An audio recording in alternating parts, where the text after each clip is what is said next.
السلام علیکم ورحمۃ اللہ وبرکاتہ۔ کلاس 9 امید کرتا ہوں تمام بچے ٹھیک ہوں گے۔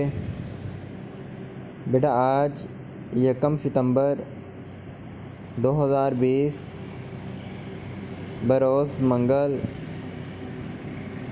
دہرائی میں باب 2 موضوع تحریک علی گڑھ اور سر سید احمد خان، اس کے ساتھ انشاءاللہ تقسیم بنگال کا موضوع بھی مکمل کریں گے۔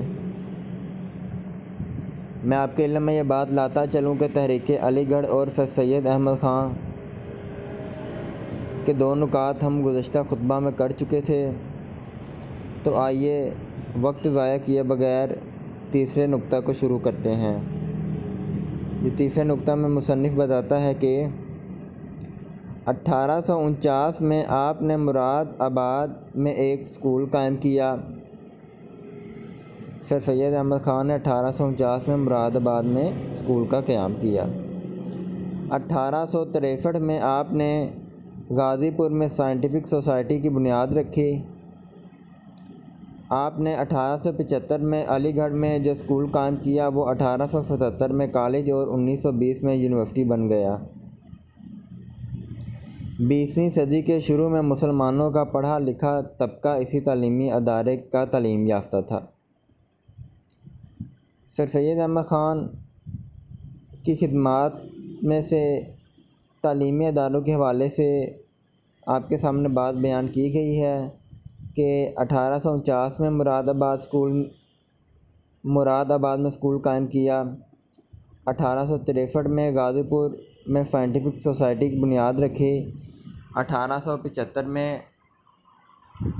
علی گڑھ میں اسکول قائم کیا اور 1877 میں وہی اسکول کالج کا درجہ پا گیا اور 1920 میں وہی کالج یونیورسٹی کا درجہ پا گیا۔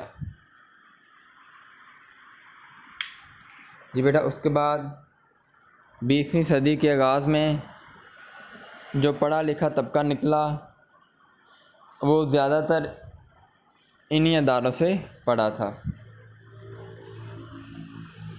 مزید سر سید احمد خان کی خدمات میں مصنف لکھتا ہے کہ رسالہ اسباب بغاوت ہند بھی سر سید احمد خان کی ایک اہم سیاسی خدمت تھی۔ اس رسالہ میں آپ نے 1857 کی جنگ آزادی کے حقیقی اسباب سے انگریز حکومت کو آگاہ کیا۔ جنگ آزادی کے بعد سر سید احمد خان کی حیثیت سیاسی مسیحا کی تھی۔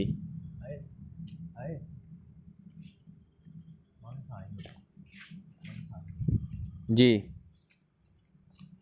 مسلمانان برصغیر کے وجود کو قائم رکھنے کے لیے آپ آگے بڑھے اور انگریزوں کی غلط فہمی دور کرنے کی کوشش کی۔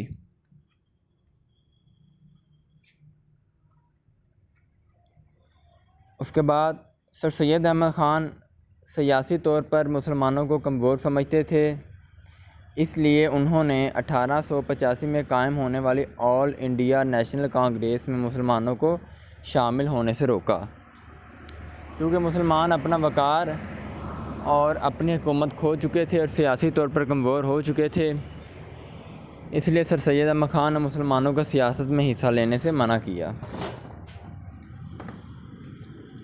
انہوں نے مسلمانوں کو تعلیم کی طرف توجہ دینے کے لیے کہا تاکہ مسلمان پہلے تعلیم حاصل کریں اور پھر سیاست میں حصہ لیں۔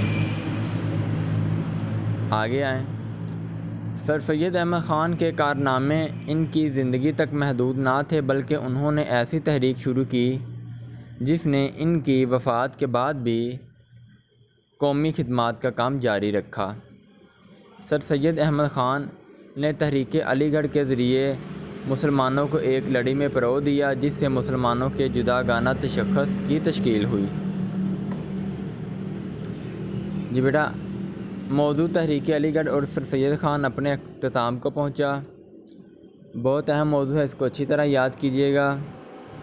کس سن میں کون سا دائرہ قائم ہوا؟